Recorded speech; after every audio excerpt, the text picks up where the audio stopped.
MVP between Cal Raleigh and Aaron Judge. What do you value in baseball? Let's have a conversation. See ya. He's done it again. Number 60! I don't think there's a right or wrong answer here. Judge does what Aaron Judge does against everybody. There she goes. The magical season continues for Cal Raleigh. Can we just acknowledge how fun this has been watching these two guys? It certainly was amazing. And finally, we will have the moment of truth tomorrow. The MVP finalists, Aaron Judge, Cal Raleigh, and oh, by the way, José Ramírez. No one giving any love to him, but he had a fantastic season for the Guardians. But we all know it's going to be Judge versus Cal. I'll be hosting that MVP show with Sean Casey and Tom Verducci, so can't wait to see it. And again, there's no bias here, but Ryan does work for the Mariners.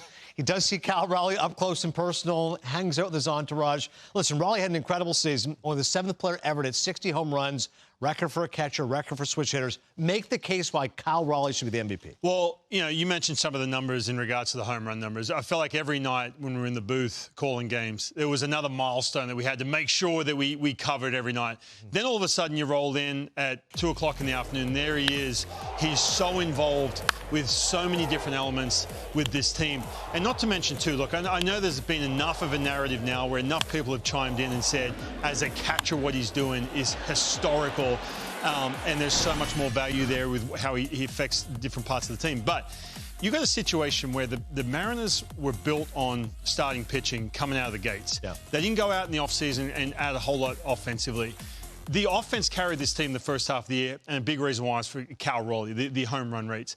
Not to mention, too, you got Bryce Miller, who talks about the impact he made on him late in the year in regards to being, you know, psychologically what he did for him. Brian Wu, the year prior to that, said, listen, man, we need you. You can't have these situations where you're skipping starts or missing bullpens. He just does so much behind the scenes. I see it every single day. And, you know, Buck brought this up in the afternoon. You put catcher's gear on Aaron Judge behind the plate or Ohtani. What kind of offense are we talking then? It's historic, and it can't be overlooked. There's one other factor to consider when you're making a case for him is the travel alone. Yeah. Can you imagine? Seattle, as you know, every time they get on a plane, it's 3 or 4 hours. Sometimes it's 6 hours.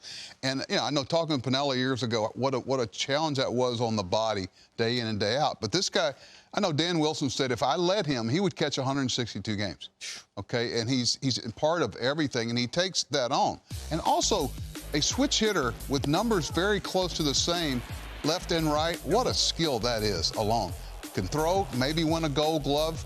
I don't know if anybody's had more of an impactful season on his team and their success than Cal Raleigh. There's the splits, by the way, speaking of. The batting average, certainly he's better from the right side, but the home runs, listen, he still has pop from both sides. The on-base percentage to Buck's point, only 11-point differential, and he's slugging .681 as a righty. Well, the home runs per plate appearance was actually better from the right side. This is something the last couple of years, but to Buck's point, too, you get to the All-Star break, makes the All-Star team, he's on that national stage, wins the home run derby. Yeah. It's very easy for them to look, okay, Mitch Garver, we need you to get behind the dish a little bit more. But they didn't, you know, because Cal just wasn't not willing to get, you know, back to be a DH. He wanted to be behind the plate. He was pushing so hard to be a catcher. For just all these little things that happen. I mean, the third most innings behind the dish. Yeah. No pass balls. Just some of the things that are tough to really quantify up against Aaron Judge. I think he wanted to be there for his pitching staff. Yeah. You know, not that he was knocking the guy behind him, but, you know, I said a long time ago, if you really want to know the value of a player, how does he impact his teammates? Does he make them better? And I think Cal Raleigh makes his teammates better. Raleigh caught 1,072 innings, third most in baseball, the most games started at catcher, without a pass ball in the last 75 seasons, which is crazy. Having said all that, Buck, the MVP is going to be Aaron Judge. I hate to tell you, he led in every major statistical category. We're talking, like, this is you keep saying historic. How many games did he catch? Listen, he hit 331. Nobody hit over 315. He had the best WAR. He had the best OPS by almost 200 points. Like, this is an unreal season this guy had. Nobody can have that kind of power and that kind of average than Aaron Judge. There's not an argument with these guys. This guy's unbelievable. He's one of the generational player, and his contact to damage ratio is unbelievable. And he plays good defense, and he throws well, and he runs the bases well. Right. It's just a year where you actually have. Most years it's like, okay, go ahead and give it to him. Yeah. This is one of those rare years where you have to even think about there being a competition with Judge and him. What's the best case for Judge? Well, man, I mean, just purely numbers. When you stack them up and you put them right next to each other with Cal, obviously Cal, RBIs and home runs, I get it. But when you dive, you don't have to dive that deep to look and see how dominant he is on the number side. The other thing too with Aaron Judge, it's pretty fascinating. Look, I know this is not his first time or second time. He's been doing this year after year.